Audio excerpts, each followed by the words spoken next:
Good morning and welcome to Beyond the Headlines. I'm Shelley Sinland. From the 5-year anniversary to the war in Iraq to the battle brewing between Hillary Clinton and Barack Obama, not to mention the outrageously high gas prices, there is a lot to talk about this Sunday morning, so let's get right to it. Now, joining us right now in studio is Congressman Joe Courtney from the 2nd District. Congressman Courtney, thank you so much for being here again. Shelley. It's good to see you and touch base with you every time you're back in the state. Let's get right to it. Superdelegate, you are one of the superdelegates. I feel like you need some type of... My wise guy's sister-in-law said, "Where's your cape?" Yeah, that's exactly what you need. You are one of the superdelegates too who has not made a decision. I am neutral. You are neutral. Are you going to remain neutral? I do think that we've got 10 states that still haven't weighed in yet.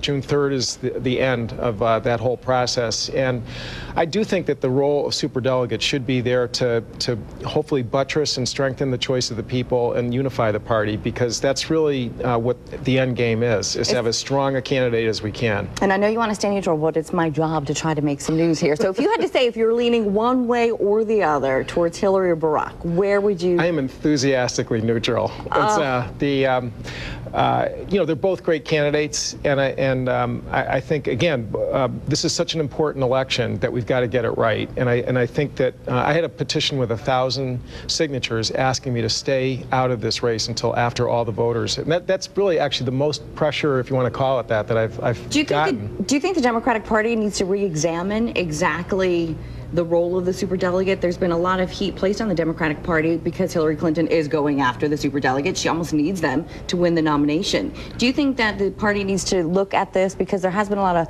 outcry from the public, if superdelegates, I guess, stamp out the wish of the delegates from the states? If that were to be the case, I mean, then I think that would be a real problem. And again, there's the one thing we do know is the unexpected will happen this year. So I just think it's too soon to get ahead of ourselves in terms of superdelegates coming in and putting their stamp on a candidate also before people really had a chance to participate. And 10 states are a lot of states. Yeah. One of the big issues was the war in Iraq. It was interesting. I actually read a story with Congressman Chris Murphy, who said when he ran, as the same year that you did, the war is everything everyone wanted to talk about. Not so much the case anymore. Are you also experiencing that? It's certainly, well, I had a town hall meeting last night up in Enfield, and it did come up actually pretty substantially during the discussion. As a member of the Armed Services Committee, we certainly are still very deeply involved in terms of testimony and information on the war. I think an unfortunate thing happened this last week, which is that Admiral William Fallon, the leader of Central Command, David Petraeus' superior, was basically, again, shown the door by this administration because he spoke out against the direction, strategic direction that the administration's headed. So I think it's still very central to the challenges this country faces. So this marks the 5th-year anniversary of the war in Iraq. Is this war winnable, in your opinion? Well, I think that we can have a winnable strategy for the Middle East with some change in direction. First of all, as Admiral Fallon was testifying before our committee and has said publicly, is that the war in Afghanistan, where I think the real national security threat is falling into a bad direction right now. We need more troops in that theater. He said at least another 3,000 before our committee the other day.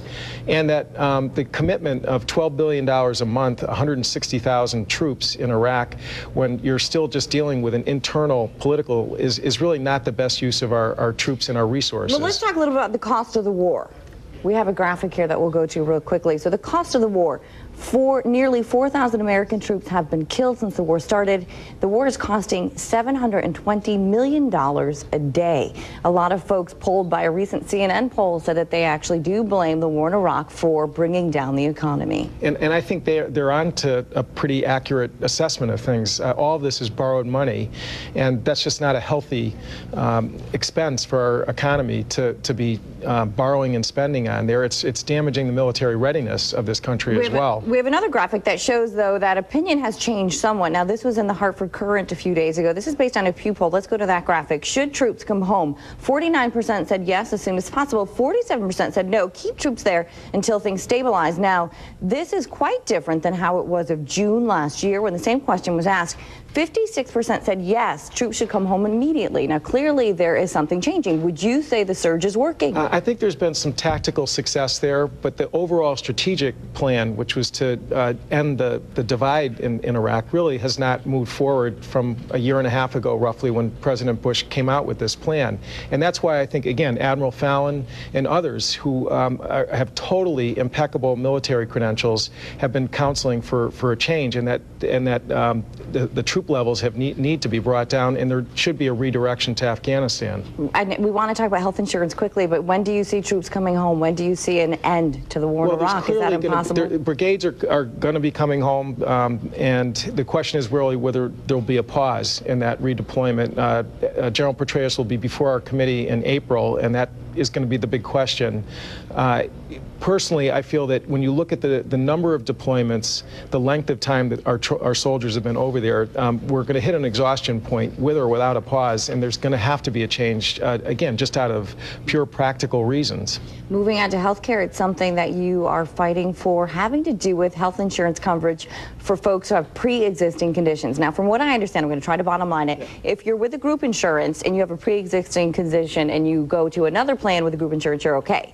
But if I were to, like, let's say, leave Fox 61 and go work for myself and had a pre-existing condition, I'm off a cliff, as you said. That's correct. My other committee is Education and Labor, and we had a hearing in Hartford on Thursday where we looked at this issue of the portability of benefits from a group plan, as you point out, to individual market and also even to some degree other group plans. And right now the law permits a look back of 6 months for any pre-existing condition. So if you have a cancer, diabetes, multiple sclerosis, you are excluded from coverage for that condition for at least 12 to 18 months under a new plan. And that's with group or if you're by yourself? That's correct. That is the HIPAA law that exists right now, so that, again, we had testimony at the Capitol from patient advocacy groups that now we have 12 years of experience of HIPAA, the Portability Act, and we're seeking to tighten those lookbacks and avoid the gap. So you want to bottom line, you want to change? We want to reduce the look back to 30 days and the exclusion period to 90 days. And the patient advocacy groups, again, cancer